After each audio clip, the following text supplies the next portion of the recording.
Quousque tandem abutere, Catalina, patientia nostra. Quam diuetiam furor iste tuus nos eludet. Quem ad finem sese frenatiac tabet audacia. Nihil nete nocturnum praesidium palati, nihil urbis vigiliae, nihil temor populi, nihil concursus bonorum omnium, nihil licmunitissimus abendi senatus locus, nihil hor mora vultusque moverunt. Patere tua consilia non sentis, constrictam iam omnium horem scientia teneri conirationem tuam, non vides. Quid proxima, quid superiore nocte egeris, ubi fueris, quos convocaveris, quid consilii ceparis, quem nostrum ignorare arbitraris? O tempora, o mores, senatus haec intelligit consoluidet hic tamen vivit. Vivit? Imo veruet iam in senatum venit, fit publici consilii particips. Notat designat oculis ad caedem unum quemque nostrum. Nos audim, fortes viri, satisfacere re publicae videmur sis Deus fororum actele vitemus. Ad mortem te, Catalina, duc iussu consulis iam pridem opertebat, in te conferri pestem quum tua nos omnes iam dium acanaris. An vero vir amplissimus, Publius Scipio, Pontifex Maximus, Tiberium Gracchum mediocriter labefactantum statum rei publicae privatus interfecit. Catilinam orbem terrae caedit quencendis vestare cupiendem, nos consules perferemus. Namillenem antiqua praeterio, quod Gaius Servilius a Hallas purium maelium novis rebus terendem manus sua occidit.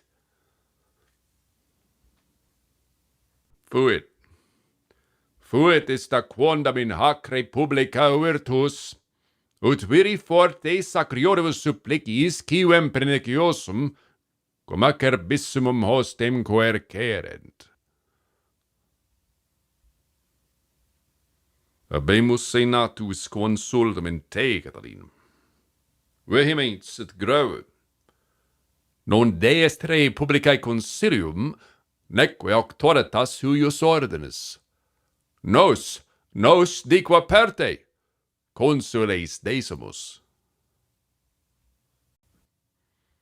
Decrevit quondam senatus, ut Lucius Opimius consul videret, ne quid res publica detrimenti caperet. Nox nulle intercessit, interfectus est propter quastam seditionem suspiciones, Gaius Gracchus, clarissimo patre, auo maioribus. Occisus est cum liberis Marcus Fulvius consularis. Simili senatus consulto, Gaium Mario et Lucio Valerio consulibus, est permissa res publica. Num unum diem postea, Lucium Saturninum, tribunum plebis, et Gaium Servilium praetorium, mors sacri publicae poena remorate est? At vero nos vicesumum iam diem patimur habescere acim horum auctoritatis. Habemus enim huiusque modi senatus consultum, verim inclusum in tabulis, tamquam in vagina reconditum, quoque senatus consulto confestim te interfectum esse, Catalina, convenit. Vivus. Et vivus non ad deponendam, sed ad confirmandum audaciam. Cupio patres conscripti, me esse clementem. Cupio in tantis rei publicae periculis, me non dissolutum videri, sed iam me ipse inertiae nequitiaeque condemno.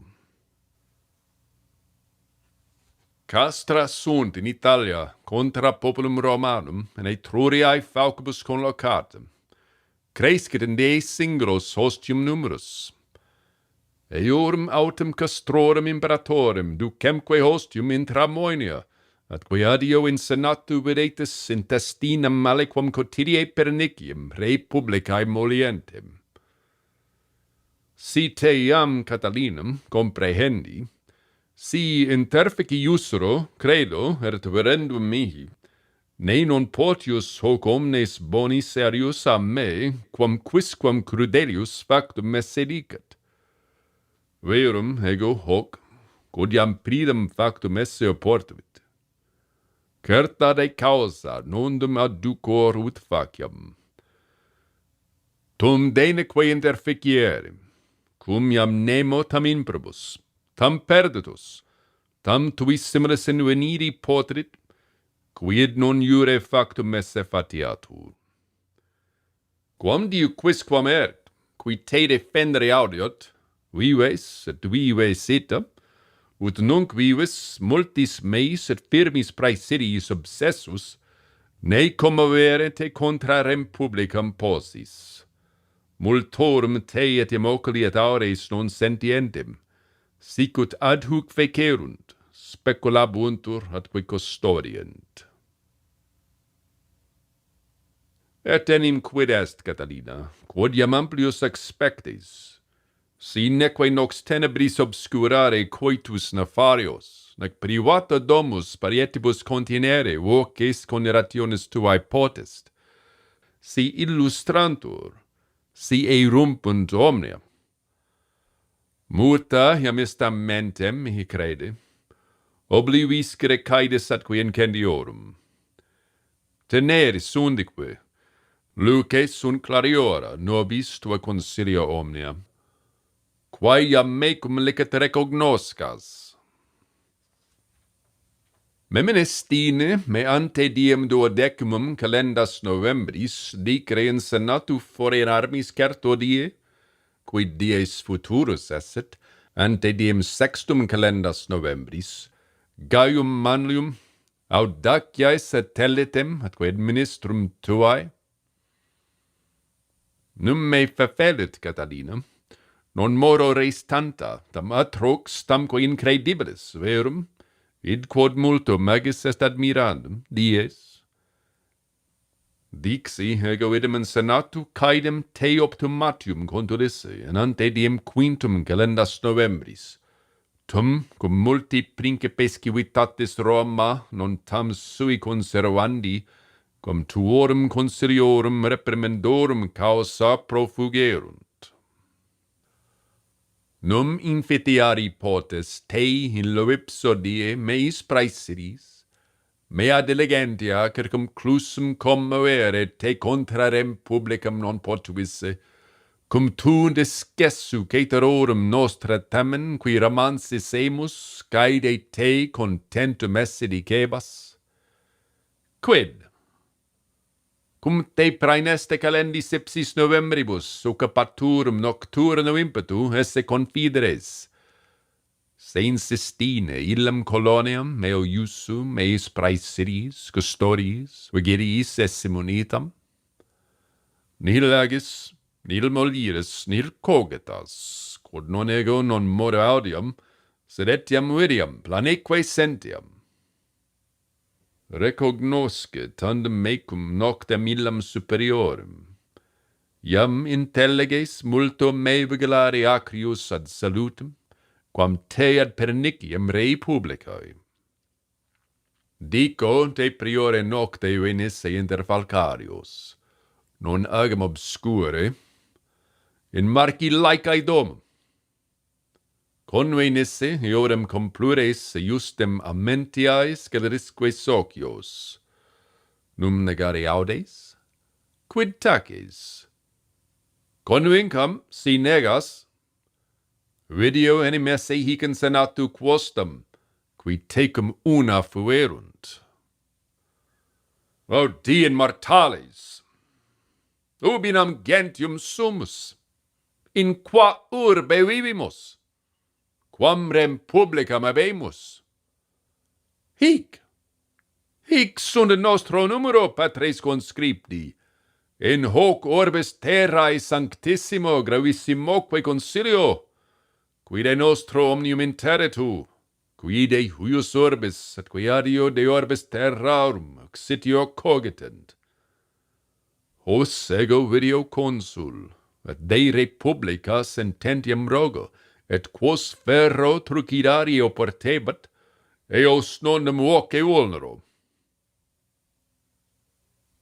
Fuisti egetur apud laicam illa nocte, Catalina, distribuisti partes Italiae, statuisti, quoquemque proficisci placeret, delegisti, quos Romae relinqueres, quos tecum eruceres, descripsisti urbis partes ad incendia, confirmasti de ipsum iam esse exitur, dixisti, Paulum tibi esse etiam nunc morae, quod ego vivere.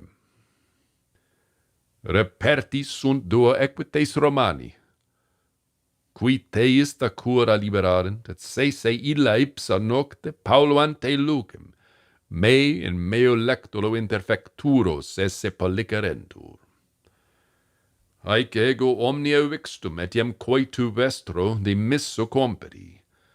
Domum meam maioribus praesidiis munivi atque firmavi, exclusi eos, quos tu ad me salutatum mane miseras, cum illi ipsi venissent, quos ego iam multis axumis viris ad me id temperis venturos esse praedixeram. Quae cum ita sint Catalina perge, quo pisti, et gredere aliquando exurbe, patent portae, proficiscere. Nimium diu te imperatorem tua illa maniana castra desiderant, educ tecum etium omnes tuos, siminus quam plurimus, purga urbem. Magnum me metu liberabis, dum modo inter me et te murus intersit, nobiscum versariam dutius non potis, non feram, non patiar, non senam. Magna disse mortalibus habende est atque huic ipsi Ove statori, antiquissimo custodi huis urbis, gratia, quod hanc tam taetram, tam horribilem, tamque infestam, republicae pestem totientiam effugimus. Non est saepius in uno homine summa salus pericletanda republicae. Quam diu mihi consuli designato, Catalina, insidiatus es, non publico me praesidio, sed privata diligentia defendi. Cum proximis comitiis consularibus me consulem in campo et competitores tuos interficere voluisti, compressi conatus tuos nefarios amicorum praesidio, et copiis nullo tumulto publice concitato. Deneque, quotiens cumque me petisti, per me tibi obstiti, quamquam videbam perniciam meam cum magna calamitate rei publicae esse conjunctam. Nunc iam aperte rem publicam universam petis, templa deorum immortalium, tecto urbis, vitam omnium civium, Italiam deneque totam ad exitium ad vastitatem vocas. Quare, quoniam id, quod est primum, et quod huius imperii disciplinaeque maiorem proprium est, facere non numerio, faciam id, quod est ad severitatem lenius, et ad communem salutem utilius. Nam si te interfici usero, residebit in republica reliqua conjuratorum manus. Sin tu, quod te iam durum hortor exiris, exhaurietur ex urbe tuorum comitum magnet perniciosa sentina republicae. Quid est, Catalina? Num dubitas id me imperante facere, quod iam tuas sponte faciebas? Exiri ex urbe jubet consul hostem. Intergas me, num in exilium, non jubio, sed si me consulis, suadio. quid est enim, Catalina, quod te iam in hac urbe delectare possit? In quod nemo est extra istam coniurationem perditorum hominum, qui te non metuat, nemo, qui non oderit. Quae nota domesticae turpitudines non in usta vitae tuae est? Quod privatarum rerum dedicus non haeret infama? Quae lubido ab oculis, quod facunus a manibus umquam tuis, quod flagitium a toto corpore affuit? Cui tu adolescentulo, quem corrupte larm in lecabris inretices, non aut ad audacium ferrum, aut ad libidinem facem praetulisti. Quid vero? Nuper cum morte superiores uxores, novis nuptis domum vaque fecisses, non etiam alio incredibilis sceleri, hoc scelus cum elasti? Quod ego praeter mitto, facere patior celeri, ne in hac civitate tanti facinderus semanatas, ad extitisse, aut non vindicate severiatur. Praeter mitto ruinas fortunarum tuarum, quas omnis impendere tibi proximis idibus senties. Ad illa venio, quae non ad privatam ignominiam vetiorum tuorum, non ad domesticam tuam difficultatem ac turpitudinem, sed ad summam rem publicam, atque ad omnium nostrum vitam salutemque pertinent. Potestne tibi haec lux, Catalina? Aut huius caeli spiritus esse iucundus? Cum scias esse horum nemenem, qui nesciat te pridie calendas januarias, lepero et tulo consulibus, statisse in comitio cum telo, manum consulum et principum civitatis interficiendorum causa paravisse, sceleri ac furori tuo non mentem aliquam, aut timorem tuum, sed fortunam populi Romani obstitisse? Acciam illa omitto, neque enim sunt aut obscura, aut non multa commissa postea, quotiens tu me designatum, quotiens consulem interficere conatus es. Quod ego tuas petitiones ita conjectas, ut vitari posse non viderentur, parva quadam declinatione, et ut aiunt, corpore fugi.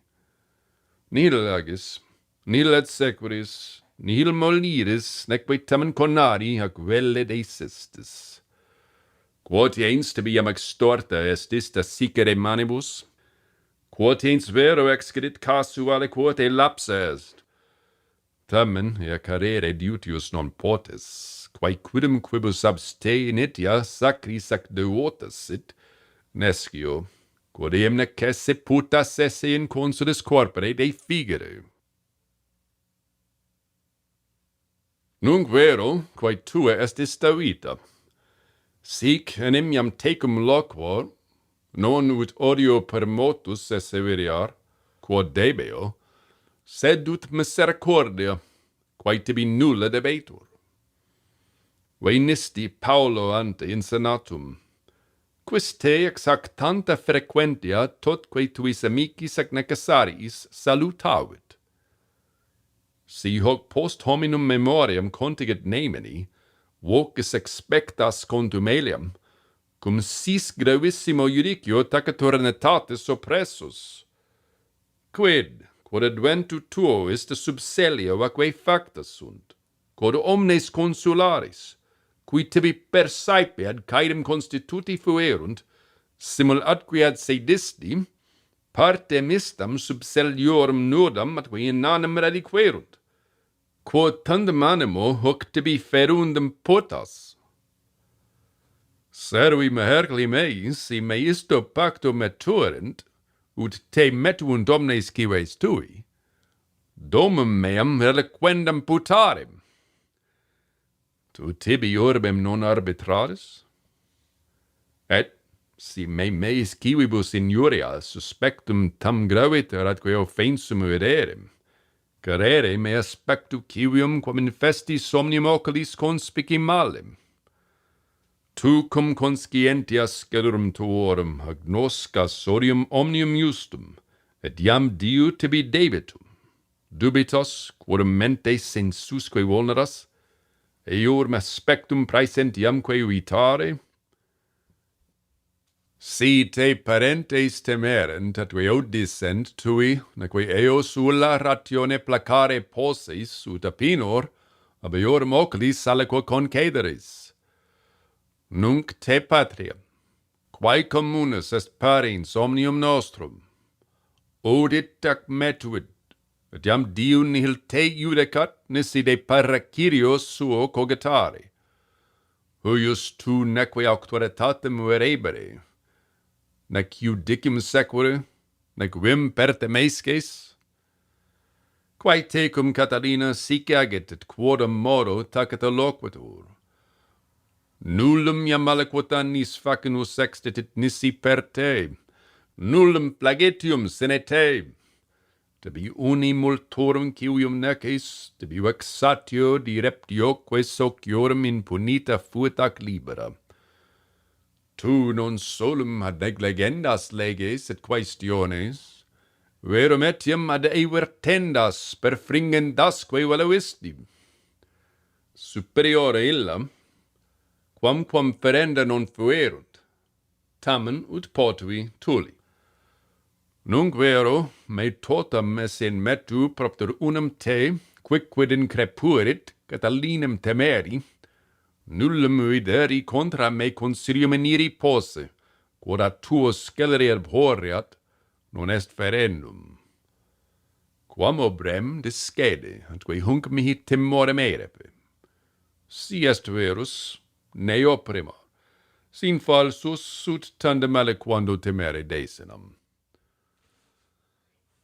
Haec si tecum, et ut dixi, patria loquatur, non impetrare debiat, et iam si vim adhibere non possit, quid quod tu te ipsi in custodiam dedisti, quod vi tandae suspicionis causa, ad manium lepidum te habitare velle dixisti, a quo non receptus, etiam ad me venire ausus es, atque ut domi meae te ad servarem, rogasti.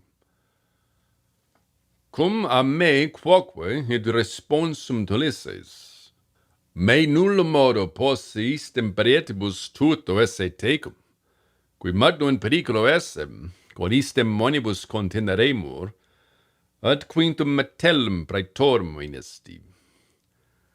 A quo repariatus ad sodalem tuum, virum optimum, Marcum Matellum, de migrasti.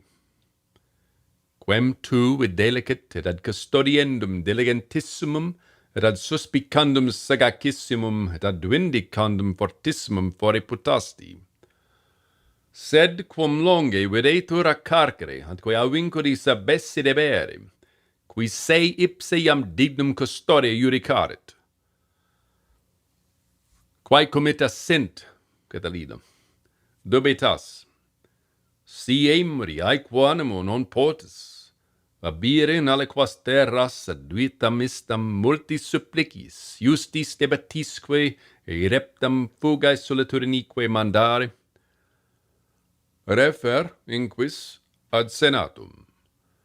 Id in impostolas et si hic ordo sibi placere decreverit te ir in exilium, ob temperaturum te esse dicis. Non referam, id quod abhorret a meis moribus, et tamen faciam ut intellegas, quid hide te sentiant. Egredere ex urbe Catalinam, libera rem publicam metu in exilium, si hanc vocem expectas profaciscere. Quid est, Catalina? Equid attendis? Equid animadvertis horum silentium? Patiuntur, tacint. Quid expectas auctoritatem loquentium, quorum voluntatem tacitorum perspicis? At si hoc idem huic adolescenti optimo, Publius Sestio, si fortissimo viro, Marco Marcello, dixissim, Iam mihi consri hoc ipso in templo iure optimus senatus vim et manus intulisset. De te autem, Catalina, cum quiescunt probant, cum patiuntur decernunt, cum tacent clamant, naque his solum, quorum tibi auctoritas est vi delicat cara, vita vilissima, sed etiam illequites Romani, honestissimi et qui optimi veri, que derique fortissimi cives, qui circumstant senatum, quorum tu et frequentiam videre, et studia perspicere, et vocis valuante exaudire potuisti. Quorum ego vix absteam dium manus actela conteneo, eostem facria ducum, ut te haec, quae vastare iam pridem stures, reliquentem usque ad portas prosequantur. Quamquam quid loquor? Te ut ulla res frangat? Tu ut umquam te corragas? Tu ut ullam fugam meritere? Tu ut ullam exilium cogites? Utinam tibi istam mentem diem mortales duint? Tamet si virio, si mea voce pertertus ire in exilium animum induxeris, quanta tempestas invidiae nobis, si minus in praesens, tempus recenti memorias scerurum tuorum, ad in posteritatem impendiat. Sed est tanti, dum modo ista sit privata calamitas, et a rei publicae periculis seiungatur. Sed tu ut vitis tuis commoveare, ut legum poenas per temescas, ut temporibus rei publicae cedas, non est postulandum. Neque enemis est, Catalina, ut te aut pudor umquam a turpiturine, aut metus a periculo, aut ratio a furore revocaret. Quam obrem, ut saepe iam dixi, proficiscere, maxi mihi inimico, ut praedicas, tuo conflare vis invidiam, recta perge in exilium. Vix veram sermones hominum, sid feceris, vix mollem istius invidiae, si in exilium iussu consules eris, sustenebo. Sin autem servirem meae laudi et gloriae mavis, et gredere, cum importunas sceleratorum manu, confer te ad mandum, concita perditos cives, secerne te abonis, infer patriae bellum, exulti impio latrocinio, ut a me non eiectus alienus, renuitatus ad tuos isse viriaris. Quamquam quid ego te invitem, a quoiam sciam esse praemissos, qui tibi ad forum Aurelium praestolerentur armati, quiam sciam pactam et constitutam cum mannio diem, a quo etiam aquilam illam argentiam, quam tibi ac tuis omnibus confido perniciosam ac funestam futuram, qui domi tuae sacrarium scelurum tuorum constitutum fuit, sciam esse praemissam. Tu ut illa carere diutius possis, cum venerari ad caedem proficisque insolebas, a cuius altaribus saepe estam impium dextram, ad necem civium transtulisti? Ibis tandem aliquando, coteam pridam ista tua cuperitas effrenata ac furiosa rapiebat. Neque enim tibi haec res ad ver dolorem, sed quandam incredibilem voluptatem. Ad hanc te amentiam natura peperit, voluntas exercuit, fortuna servavit. Numquam tu non moro otium, sed ne bellum quidem nisi nefarium concupisti. Nactus es experditis, atque ab omni non moro fortuna, verum etiam spe derelictis conflatam in proborum manum. Hic tu quae latitia perfruere, cubus gaudiis exultabis, quanta in voluptate vacabere, cum in tanto numero tuorum, neque audies surum bonum quemquam neque videbis. Ad huius vitae studium meditati illis sunt, qui feruntur, labores tui, iacere humi non solum ad absidendum stuprum, verum etiam ad facinus obeiundum. Vigilare non solum insidiantem somnum maritorum, verum etiam bonis otiosorum. Abes, ubi ostentes tuam illum praeclarem patientiam fames, frigores, in opiae rerum omnium, quibus te brevi tempore confectum esse senties. Tantum profecitum cum tea consulatur repuni, ut exul potius temptare, quam consul vexare rem publicam possis, atque ut id, quod esset a te scelerate susceptum, latrocinium potius quam bellum nominaretur. Nunc, ut a me patres conscripti, quandam prope justam patriae queremonium de tester ac deprecer, percipite, quae so diligenter, quae dicam, et ea penitus animis vestris mentibusque mandate, et enim si mecum patria, quae mihi vita mea multo est carior, si cuncti Italia, si omnes res publica loquatur. Marce tulli, queragis, tu neum, quem esse ostem comperisti, quem ducem belli futurum vides, quem expectari imperatorem in castris hostium sentis, auctorem sceleris, principem conirationis, evocatorem servorum et civium perditorum, exire patiere, ut abste non emissus ex urbe, sed immissus in urbem esse videatur? Non ne hunc in vinclaruci, non ad mortem rapi, non summus supplicium actari imparabis? Quid tandem te impedit? Mos ne maiorum?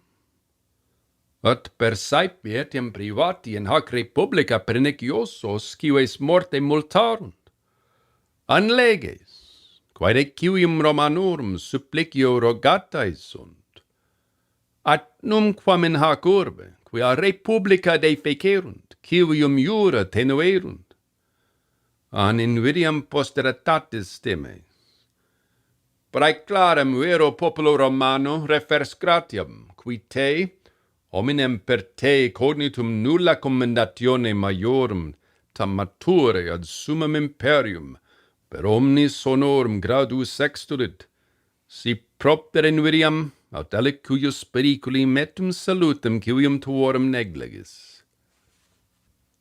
Sed, si quis est invidiae metus, non est vehementius severitatis ac fortitudinus invidia, quam inertiae ac nequitiae pertem escenda? An, cum bello vastabitur Italia, vexabuntur urbes, tecte ardebunt, tum te non existimas invidia incendio conflagraturum?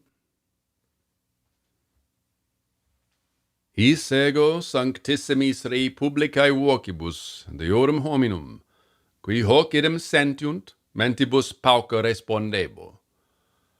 Ego si hoc optimum factu judicarem, patres conscripti, Catilinam morte multari, unius usurum horae gladiatori isti ad vivendum non dedissem, et enim si summi viri et clarissimi cives Saturnini et Gracorum et Flacci, et superiorum cum plurium sanguine non modo se non contaminarunt, sed etiam honestarunt, certe verendum mihi non ert, nequid hoc parcida civium interfecto invidiae mihi in posteritatem redundaret. Quod si eam mihi maxime impenderet, tamen hoc animo fui semper, ut invidiam virtute partem gloriam, non invidiam putarem. Quamquam non nulli sunt in hoc ordine, qui aut dea, quae imminent non vidiant, aut dea quae vident dissimulant. Qui spem Catalinae molibus sententiis aluerunt, conirationemque nascentem non credendo corroberaverunt. quorum auctoritate multi non solum improbi, verum etiam imperiti, si in hunc animid vertissem, crudeliter et regie factum esse dicerent.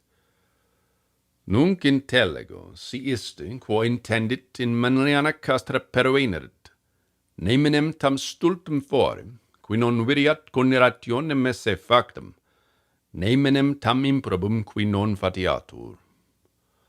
Hoc autem unum interfecto intellego hanc rei publicae pestem Paulis per reprimi, non in perpetuum compremi possem.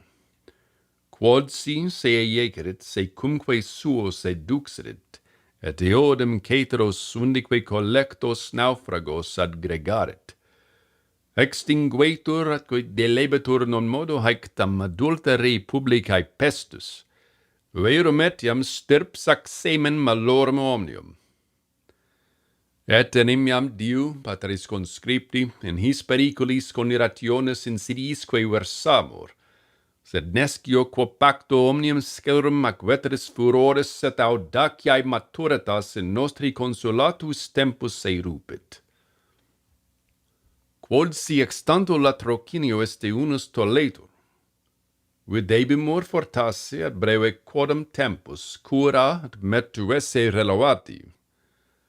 Periculum autem residebit, et erit inclusum penitus in venis atque in visceribus rei publicae. Ut saepe homines aegri, morbo graving, cum aestu febrique iactantur. Si aquam gelidam biberunt, primo relevari videntur, dende multo gravios vehementiusque adflictantur, sic hic morbus, qui est in republica, relevatus estius poena, vehementius reliquis vivis ingravescet. Quare se cedant improbi, se cernant se abonis, unum in locum congregentur, muro deneque, id quod saepe iam dixi, se cernantur ad nobis. Desenant insidiari domis suae consti, circumstare tribunal praetores urbani, obsidere cum gladiis curiam, maleolos et faces ad inflammandum urbe comparare. Sit deneque inscriptum in fronte unius cuiusque, quid de republica sentiat. Pollicior hoc vobis, patres conscripti, tantam in nobis consulibus fore diligentiam, tantam in vobis auctoritatem, tantam in equitibus Romanis virtutem, tantam in omnibus bonis consensionem, ut Catalinae perfectione omnia patefacta, illustrata, oppressa, vindicata esse veriatis. Hisce hominibus, Catalina, cum summa rei publicae salute, cum tua peste ac pernicie, cumque eorum exitio, qui se tecum omnis sceleri pericirioque iunxerunt, proficis creare impium bellum ac nefarium. Tu, Jupiter, qui istem cubus haec urbs auspicis a Romulo es constitutus, quem statorem huius urbis atque imperii vere nomenamus, hunc et huius socios at tuis aris caterisque templis, at tectis urbis ac moenibus, a vita fortunisque cuium omnium arcebis, et homines bonorum inimicos, hostis patriae, latrones Italiae scelrum foedere inter se ac nefaria societate conjunctos, aeternis suppliciis vivos mortuosque mactabis.